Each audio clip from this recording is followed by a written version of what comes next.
तर आता भाजपच्या कोट्यातून प्रवीण मळमळ आणि गरळ ओकण्याचं काम या ठिकाणी सुरू झालं आणि त्याच्यामुळं दोघांच्याही भाषणामध्ये देवेंद्र फडणवीस साहेबांचं महिमामंडनच त्या ठिकाणी सुरू होतं.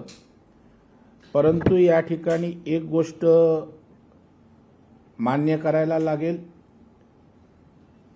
की देवेंद्रजी हे महाराष्ट्राचे सर्वाधिक लोकप्रिय नेते आहेत आणि लोक फळं येणाऱ्या झाडावरच दगड मारत असतात, वांजोट्या झाडावर कोण दगड मारत नसतं. आणि आज देवेंद्रजी ज्या पद्धतीनं महाराष्ट्राला पुढे नेत आहेत आणि त्यामुळं आता आपलं कसं होणार याची विवंचना, याची चिंता आजच्या इव्हेंटमधनं दिसते.